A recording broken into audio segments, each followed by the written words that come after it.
캐나다가 미국 제약사 화이자의 코로나19 백신 사용 승인 대상을 12세에서 15세로 확대했습니다. 연방보건당국은 16세 이상에게만 접종을 허용했던 화이자 백신을 12세 이상에게도 접종할 수 있도록 5일 사용 승인을 결정했다고 밝혔습니다. 이는 미국이나 유럽보다 빨리 16세 미만에 대해 화이자 백신 접종을 허용한 것으로 앞서 화이자가 미국 식품의약국과 유럽의약품청에 12세에서 15세를 대상으로 한 코로나19 백신 긴급 사용 승인을 신청한 데 따른 결정으로 보여집니다.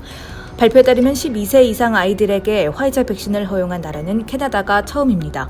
FDA도 이르면 이번 주 후반에 화이자 백신을 12세에서 15세에도 접종할 수 있도록 승인할 것으로 예상됩니다. 캐나다 보건당국의 수프리아 샤르마 수석 의료고문은 어린이들이 평범한 일상생활을 되찾는 데 도움이 될 것이라며 캐나다의 코로나19 대유행 퇴치에 중요한 이정표를 세울 것이라고 기대했습니다. 화이자가 미국의 12세에서 15세 청소년 2,260명을 상대로 3상 임상시험을 한 결과에 따르면 코로나19 예방 효과는 100%로 나타났습니다. 부작용은 앞서 진행한 16세에서 25세 대상 임상시험과 비슷한 수준이었습니다. 실제로 캐나다는 코로나19 대유행이 시작된 이후 국내 20%의 확진자가 19세 미만 사이에서 발생한 것으로 조사됐습니다. 어린이나 청소년의 경우는 심각한 코로나19 사례를 경험할 가능성은 낮지만 안전하고 효과적인 백신을 접종함으로써 지역사회의 집단 발병을 예방할 수 있을 것이란 기대입니다. 한편 화이자는 백신의 안전성과 효능 및 품질에 대한 추가 정보를 주문 조건의 일부로 캐나다 보건당국에 제공할 것으로 예상됩니다. 또 화이자는 현재 6개월에서 11세 어린이를 대상으로도 백신의 안정성과 효능 연구를 진행하고 있습니다. 2세에서 11세 어린이용 코로나19 백신은 오는 9월에 긴급 사용 승인을 신청할 것으로 보입니다. 다음 뉴스입니다. 캐나다 엘버타주에서 아스트라제네카 백신을 접종한 뒤 혈전 생성으로 사망한 첫 사례가 보고됐습니다. 엘버타 보건당국은 5일 에드먼튼에 거주하는 52세 여성이 지난 4월 말 아스트라제네카 백신을 맞은 뒤 혈전 관련 증상을 보이다가 끝내 숨졌다고 밝혔습니다. 엘버타에서는 지금까지 25만 3천 회분의 아스트라제네카 백신이 접종된 상태로 아스트라제네카 백신 접종자가 주 내에서 사망한 사례는 이번이 처음입니다. 앞서 아스트라제네카 백신을 맞은 60대 남성도 혈전 관련 증상을 보고 확인했으나 현재는 회복 중인 것으로 알려졌습니다. 발표에 따르면 이러한 사망 사례는 100만 명 중 1명꼴로 발생하고 있으며 아직까지는 백신의 평균 위험 범위 안에 있는 것으로 조사됩니다. 엘버타주 최고 의료 책임자인 디나 힌쇼 박사는 50세에서 59세 사이의 사람들은 코로나19로 사망할 확률이 아스트라제네카 백신을 접종한 후 치명적인 합병증을 겪는 확률보다 350배나 더 높다며 계속해서 아스트라제네카 백신 접종을 이어나가겠다는 입장을 전했습니다. 한편 같은 날 뉴브런즈윅주에서도 아스트라제네카 백신 접종 후 혈전 증세를 보여 사망한 사례가 처음으로 보고됐습니다. 뉴브런즈윅 보건당국은 5일 성명에서 지난 4월 중순 아스트라제네카 백신을 접종한 60대 거주민이 혈소판 감소증이 동반된 혈전 증후군 발생으로 사망했다고 밝혔습니다. 이 사망자는 아스트라제네카 백신을 접종한 지 7일 후에 혈전 증후군 증상이 나타났고 응급실에 가서 치료를 받다가 이틀 후에 세상을 떠났습니다. 뉴브런즈윅은 현재까지 4만 4천 개의 아스트라제네카 백신을 투여한 상태로 이 주에서도 아스트라제네카 백신 관련 혈전 발생 사례는 이번이 두 번째지만 이로 인한 사망은 처음입니다.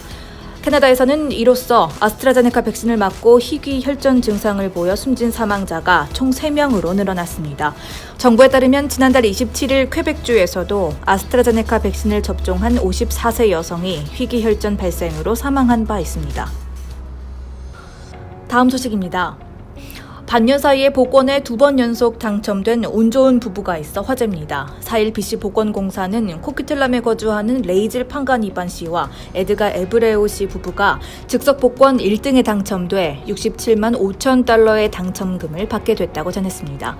BC주 복권공사와의 인터뷰에 따르면 에브레오 씨는 얼마 전 귀가하던 중 푸트코키틀람 코스트 메리디안 로드에 위치한 세븐일레븐 편의점에 잠시 들려 복권을 구매했습니다. 그리고 그 복권을 판가니반 씨가 집에서 직접 긁었더니 3개의 돈다발 그림이 연속으로 나타난 것을 확인할 수 있었습니다. Set for Life 복권 1등에 당첨되면 67만 5천 달러를 일시불로 받는 것과 1,000달러를 매주 25년간 지급받는 것 중 하나를 선택할 수 있는데 이들 부부는 일시불 수령을 선택한 것으로 보입니다. 에브레오 씨는 지금 이 기분을 말로 설명하기가 힘들고 아내에게 당첨 소식을 듣는 순간 기뻐서 함께 춤을 추기 시작했다며 감격을 표했습니다.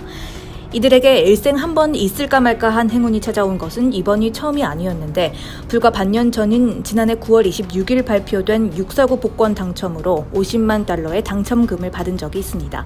당시 에브레오 씨가 포트코키틀람 샤니시 스트릿에 위치한 타운 팬트리 편의점에서 649 복권을 구매했는데 이들 부부가 빨래를 하던 중 복권 구매 사실이 떠올라 함께 당첨 번호를 봤더니 4개의 엑스트라 번호를 모두 맞춘 것을 확인할 수 있었습니다.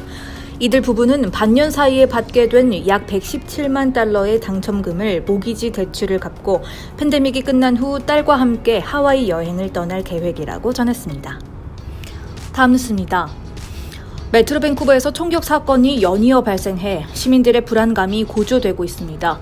경찰에 따르면 4일 밤 9시쯤 3161A 스트리트과 98 에비뉴 인근 타운하우스 컴플렉스에서 총격 사건이 발생해 20세 여성이 숨졌습니다. 신고를 받은 경찰이 현장에 도착했을 때 총상을 입은 여성이 쓰러져 있었고 이 여성은 병원으로 이송됐지만 끝내 숨졌습니다. 전과가 있는 20대 총격 용의자는 현장에서 경찰에 의해 체포됐습니다.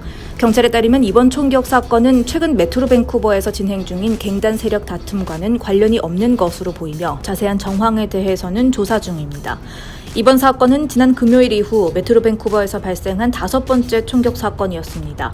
지난 30일 서리에서 발생한 총격 사건으로 19세 남성이 치료를 받던 중 끝내 숨졌으며 1일 이른 저녁에는 델타의 스코츠데일 센터몰에서 총격이 일어나 29세의 교도관이 사망하기도 했습니다. 이어서 2일 새벽 버나비에서 발생한 총격으로 25세 여성이 중상을 입었고 3일 낮 랭리의 유명 쇼핑센터인 윌로우브룩 몰에서도 총격이 발생해 남성 한 명이 중태에 빠진 것으로 알려졌습니다. 경찰은 4일 밤 서리에서 발생한 총격 사건에 대한 제보가 필요하다며 관련 정보가 있다면 서리 RCMP나 크라임스타펄스로 연락해달라고 부탁했습니다.